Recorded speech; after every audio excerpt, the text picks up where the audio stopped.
Hey guys, welcome back to my channel. So in today's video, we're going to start a little bit lighter today because there's so much that is going on. How do I unpack all that's going on? So I came across this information about daycare centers are being closed down. Now that President Trump has put out an executive order for federal employees to go back to work, go back into the offices, is even more critical for us to have daycare centers, especially if some of our residents have small families. That's going to be really, really important. Clinton and Queens, they are going to be facing some daycare center closures due to a myriad of reasons. And so let's take a look at what those reasons can be. ¡Save nuestros niños! ¡Save nuestros niños! ¡Save nuestros niños! Dozens of people, including elected officials, gathered at a rally outside Nuestros Niños Daycare Center in Williamsburg Friday. No, we won't go! The child care center that's been around more than 50 years is one of 4 in Brooklyn and 1 in Queens that is set to close. The others include Grand Street Settlement, Friends of Crown Heights, Fort Greene Council, and All My Children Daycare Nursery School. This is my son, Kai. As Stephanie Garcia's 2-year-old son attends Nuestros Niños, she says the closure will mean she'll go from paying $10 a week for her son to anywhere between $500 to $1,000 at a private daycare. If I don't have proper childcare, I can't work. That is critical. She's not only going to be paying an exorbitant amount of money in daycare, because I was walking along on Court Street in Brooklyn and Parks in Brooklyn Heights. I'm sorry. I was walking along and I saw one of their daycare centers. And when I saw the daycare center, I don't know the name. I can't remember the name. I'm sorry. But the monthly cost was $2,300. That's rent here. That's very expensive, and especially for somebody who is, let's say somebody who's low income or don't have any income, and they need to work. They need to be able to support they need to be able to have proper childcare in the first place. And this is going to be very difficult, especially if you're closing a business that has been in the community for 50 years. We're going to look at the reason why they're closing this down. For her son to anywhere between $500 to $1,000 at a private daycare. If I don't have proper childcare, I can't work. And if I can't work, I can't be a contributing member to society.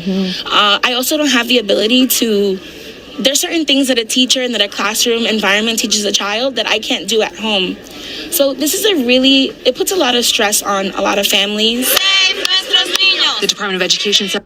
Now, daycare center, I do want to say daycare centers, like what she's saying, she can only do so much. Obviously, these child educators have gone through the educational system. They have the certification behind it, so they know early childhood and how to take care of these children who are in preschool age. So there's only so much she can do as a mom, right? There's only so much she can teach as a mom.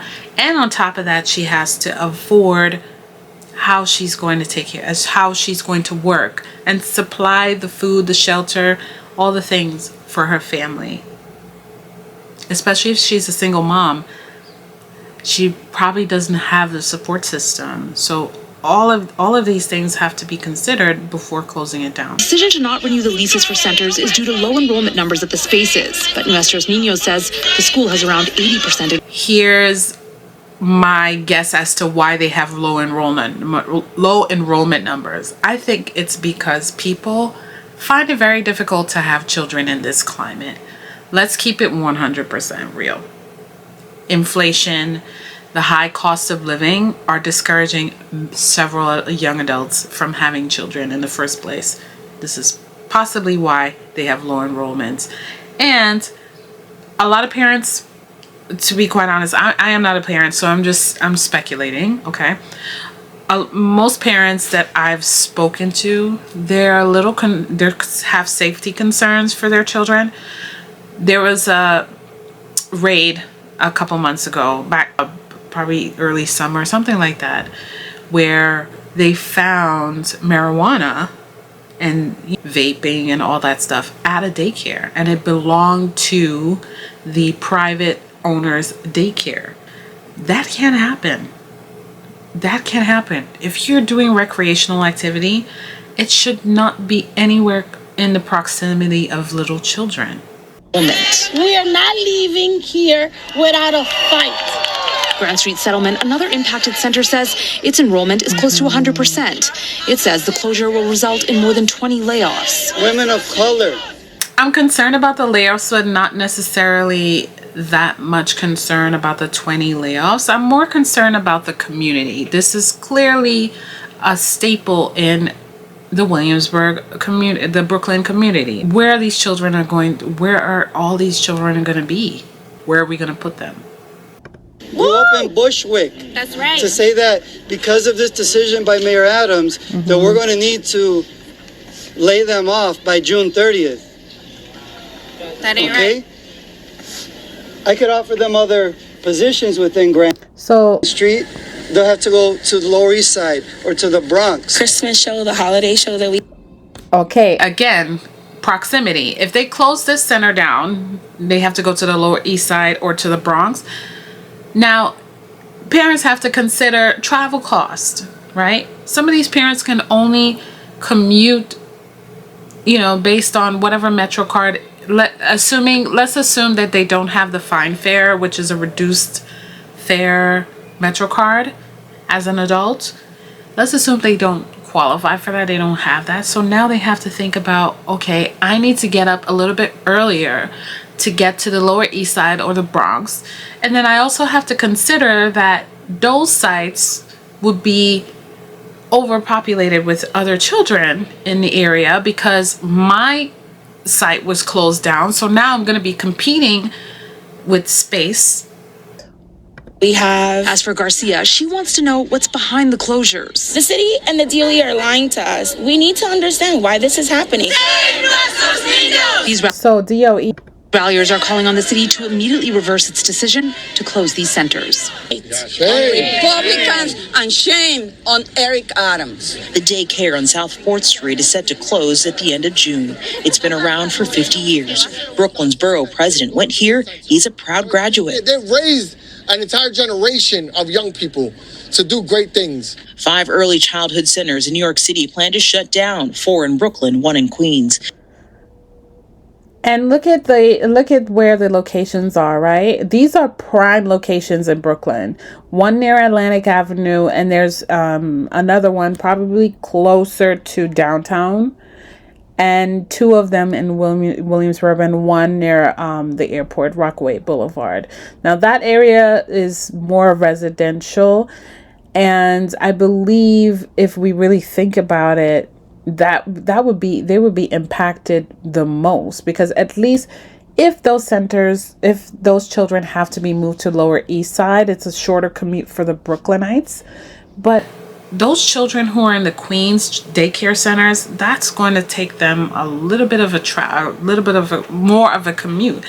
That's very problematic, and I really sincerely hope they have another option. Pending closures mean that parents can't register their kids for next year. DOE blocked access. The lawmakers say that DOE's leadership gave them 3 reasons for the closures: lease costs, saturation, too many seats, not enough children. Lease cost, saturation, utilization. And lastly, the utilization rate for the last 3 years. So the cost of the lease is too high. Saturation, meaning there's maybe too many seats and not enough children. It was very slight, but I heard it. Too many seats and not enough children. So again, it goes back to what I was saying. There are several people who, for whatever reason, they're not taking these children to these particular daycare sites, and it's been ongoing. If they've been open for 50 years and they're complaining of lease costs, saturation and utilization, and they're not being used on an annual basis, where's the checks and balances? Why is it taking them this long to figure it out? And why is closure the most immediate option? Those are the questions that I have. Why are closures the most immediate option? And also, if it's a lease cost, Leases are negotiable, but they are partnered with DOE. For the last 3 years. The message that we need to send loudly to this mayor is that you cannot come here, deign to represent this community, choose your priorities, and then turn your backs on our kids and our communities. A City Hall representative told News 4, shifting resources from severely under-enrolled programs helps ensure that our system is sustainable and that. All right, I'm going to read it because she read it, but I'm going to read it. Shifting resources from severely under-enrolled programs helps ensure that our system is sustainable, right? And that the city dollars are going to neighborhoods with the greatest need. Well, these are neighborhoods with the greatest needs and not being pumped into pockets of private landlords. So why doesn't the city purchase the building? The city has the money to do it. The city can do it. They can purchase the building. They don't have to lease out to private landlord. They can strike a deal. All the other stuff that they say is to sustainability and what was the other one? Lease costs and saturation. Under enrollment. Like again, like I said, the under enrollment has a lot to do with there are a number of people who are just not having a lot of children. There's not a lot of small children who are living in the city. It's you know, whoever, all the parents out there who have little kids in New York City, shout out to you, because this city is very expensive for a single adult. So for you to also house and have little ones here in the city, God bless you. Seriously.